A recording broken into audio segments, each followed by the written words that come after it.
Vamos para a nossa abertura do mercado de hoje. Temos aqui fatos relevantes da JHSF3, boas notícias, um valor entrando de 443 milhões. Vamos entender tudo o que está acontecendo, olhar um pouquinho aqui o seu gráfico nesta manhã. Também falar desses 9% de dividendos aí que ela entregou nos últimos 12 meses. E aí a gente tem uma cotação de 4,22. Com esse valor entrando, será que JHSF fecha esse gap? Essa é a dúvida, hein? Será? Petrobras também trouxe o seu resultado que iremos comparar com o quarto TRI de 2023 para entender se foi positivo ou não, né? E o que aconteceu? Tivemos surpresas? Vamos olhar também aqui a dividendos de Petrobras foi anunciado, tá? Então são 2 pagamentos, vou compartilhar aqui os 2 valores com vocês, 50 centavos aqui no segundo pagamento e no primeiro pagamento 44 centavos por ação. Isso já está líquido, tá bom? Porque nesse fato relevante a gente tem esse pagamento de dividendos, só que uma parte também é juros sobre o capital próprio. Então, juros sobre o capital próprio, 15% de desconto. E aí a gente tem aqui 7 centavos sobre a forma de juros sobre o capital próprio e a gente precisa sempre publicar aqui o valor líquido, tá? Então, as ações de Raízen também afundaram, né? Praticamente saiu de 3,20 que estava aí recentemente e agora 2,98. Praticamente o mercado já sabia, será, desse resultado? Acredito que não. E as ações caíram, né? Então, resultado um pouquinho fraco. Antes, onde veio lucro, agora veio prejuízo de 178 milhões. Vamos entender o que está acontecendo, olhar para os indicadores e também para as projeções para o ano aqui, safra 24-25, tá bom? Então é interessante que se você ainda não conhecia o canal, se inscreva, todos os dias a gente fala sobre as ações, também projeta dividendos, fala dos fatos relevantes, responde comentários, as suas dúvidas, só deixar aqui que eu vou responder aqui para você, tá bom? Então vamos lá, vamos iniciar pela JHSF3, então ela trouxe um fato relevante, uma transação de venda de participações minoritárias em shoppings, no valor de 443 milhões de reais. Então, podemos ver que esse fato relevante vem em continuidade aqui ao fato do dia 1 de abril de 2024, informa que assinou aqui um instrumento com a XP Maus, tá? Do fundo XPML11, que estabelece a venda por cerca de quase 450 milhões de reais de participações detidas diretas e indiretamente pela JHSF, tá? Em 4 shoppings, tá bom?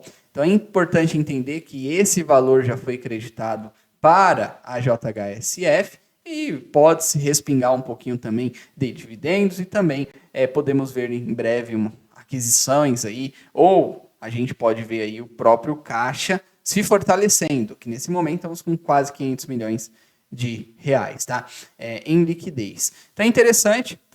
Silas, esse fato relevante ele faz preço na cotação hoje? Pessoal, na minha visão não, por quê? Porque ele é do dia 1 de abril de 2024, então o mercado ele já deveria desde o dia 1 aqui, nesta área onde ele subiu aqui, tá? Então ele subiu aqui por causa desse fato relevante do dia 1 praticamente, dessas notícias que estavam acontecendo. Então agora, pessoal, esse embargo ele segura um pouco as ações, né? Ele segura um pouco as ações porque não está 100% resolvido, ainda deixa esse gap aqui aberto, mas só que, como a empresa está gerando muitos dividendos e fluxo para os acionistas, o mercado ele pode ali interpretar esse fato como um dividendo maior chegando. E aí a gente precisa conferir gráfico aí nos próximos dias, tá? Então é interessante olhar para isso. A gente tinha colocado aqui essa região de suporte, essa região de R$4, não passou, continuou um ciclo de alta, e agora a zona de atenção fica para essa região aqui, de 4,12, tá? Então essa é a região aqui que temos que ficar de olho para não cair abaixo, para não voltar a tocar nos R$4. Então a JHSF, após o embargo, caiu bastante, caiu 12%. Aí a gente tem as suas ações entregando um dividendo de 9%, 38 centavos nos últimos 12 meses, então praticamente 20 milhões. Todos os meses ela tira ali e paga aos acionistas. Então a gente está falando de 400 milhões de reais aí somente em vendas, tá?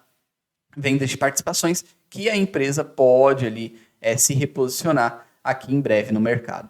Olhando para o indicador, preço por valor patrimonial, negociando 50% de desconto, praticamente, tá? Então, olhando para isso, um desconto de 50%, uma margem EBITDA de 51 e uma líquida de 26, entregando projetos, vendendo aí e fazendo umas boas margens. A gente tem o minério de ferro aqui recuando, né, na bolsa de Dália, então saindo de 886 da moeda chinesa para 872. A gente vê essa queda, uma leve queda, né, praticamente um 0-0.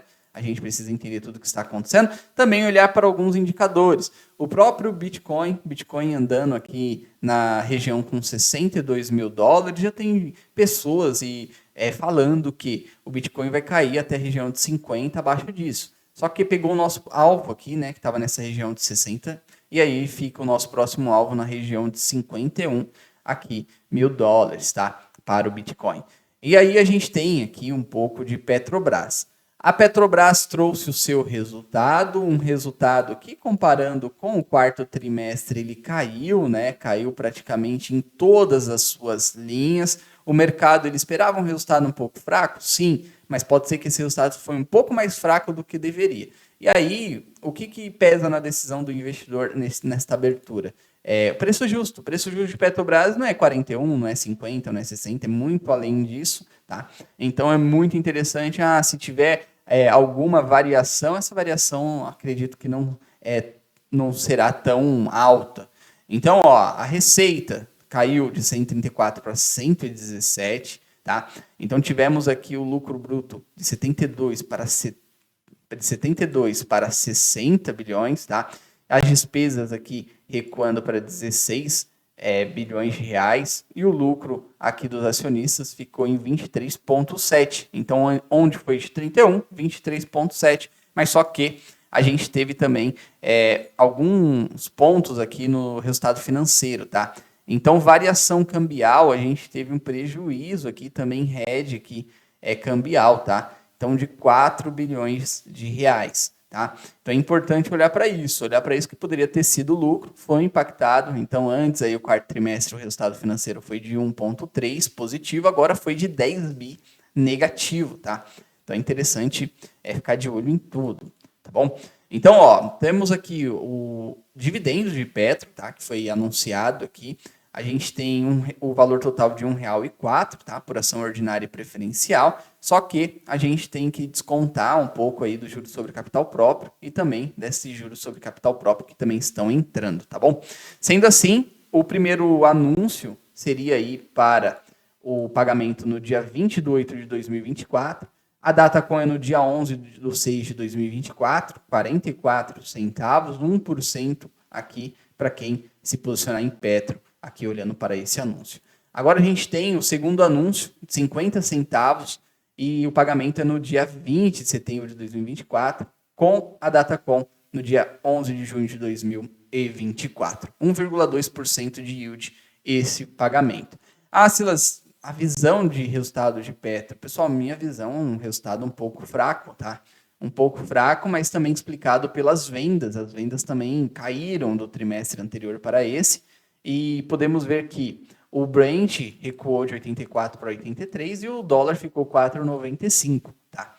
Então, é interessante saber que o resultado ele foi um pouco fraco. Aqui para Petro, mas o próprio preço justo dela ali já está muito acima de R$ 40, né? Não seria esse preço justo. Então, pode ter margem aí para o mercado não corrigir, ou se ele quiser corrigir, ele pode aqui corrigir sim, tá bom?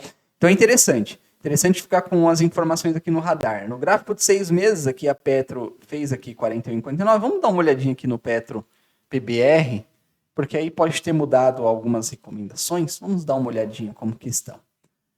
Aqui a gente tem a Petrobras negociando com 17 dólares e as recomendações não mudaram tanto, né? Então, nesse preço, ninguém fala para vender, e as opiniões dos analistas para elevar até 19 dólares, 17,90.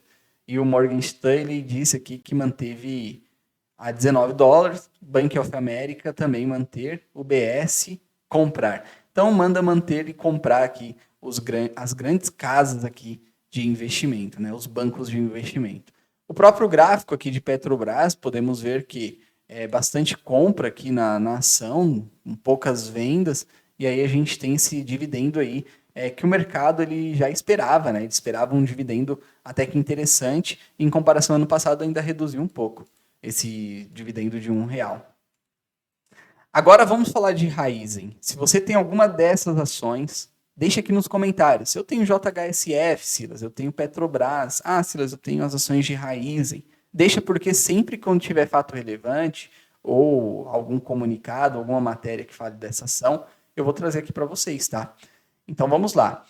Tivemos aqui o resultado das ações de Raízen chegando nesse trimestre aqui um pouco abaixo do esperado, porque o mercado, acredito que não esperava que viesse prejuízo, né? Mesmo com o etanol caindo e fazendo a curva agora de volta, a gente precisa entender que o próximo trimestre, eu acredito que não tem como vir prejuízo, tá? A gente teve uma receita também caindo 2%, de 54,9 foi para 53,6, um lucro bruto caiu 50%, o EBIT aqui foi para 1,1, também uma redução forte aqui, tá? Então, o lucro ficou prejuízo de 178 milhões, antes um 2,5. Então, a gente tem aqui que a Raízen caiu, comparado ao ano safra anterior, 22-23, caiu praticamente em tudo. Caiu o lucro líquido ajustado, caiu na receita, caiu na geração de caixa, caiu na geração de caixa aqui primária, tá? Então, é interessante, só que os investimentos eles cresceram 12%. Então, é interessante também entender que a empresa ela vai continuar investindo aqui mesmo, tendo resultados menores, tá? Então, um investimento de 5,1 aqui nesse trimestre. Então, ela gastou 5 bilhões aqui neste trimestre investindo, tá?